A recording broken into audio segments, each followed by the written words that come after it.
By ALAN FRAM, Associated Press, Washington. The House sent President Joe Biden the most wide-ranging gun violence bill Congress has passed in decades on Friday, a measured compromise that at once illustrates progress on the long intractable issue and the deep-seated partisan divide that persists.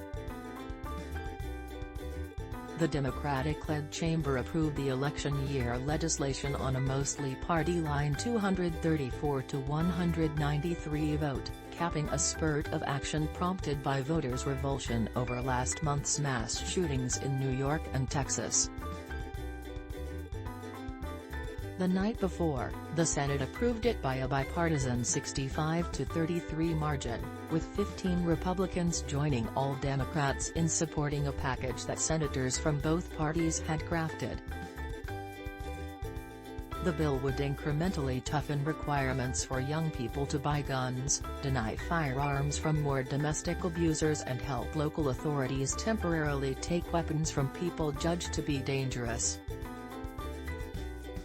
Most of its $13 billion cost would go to bolster mental health programs and for schools, which have been targeted in Newtown, Connecticut, Parkland, Florida, and many other infamous massacres.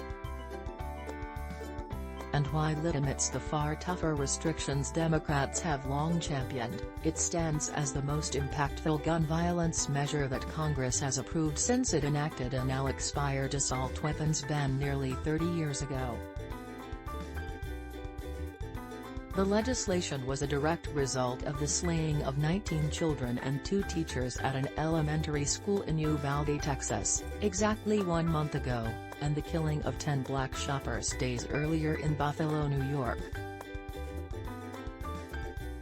Lawmakers returned from their districts after those shootings, saying constituents were demanding congressional action, a vehemence many felt could not be ignored.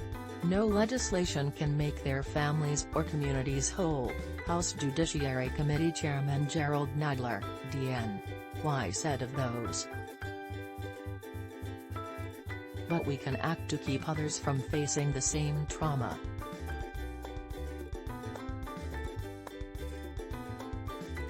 For the conservatives who dominate Republicans in the House, it all came down to the Constitution's Second Amendment right for people to have firearms, a protection that is key for many voters who own guns.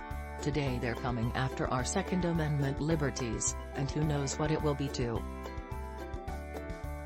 Impossible to ignore was the juxtaposition of the week's gun votes with a pair of jarring Supreme Court decisions on 2 of the nation's most incendiary culture war issues. The justices on Thursday struck down a New York law that has restricted people's ability to carry concealed weapons, and Friday it overturned Roe v. Wade, eliminating the protection for abortion that case had ensured for a half-century. 15 Senate Republicans backed the compromise, but that still meant that fewer than 1/3 of GOP senators supported the measure.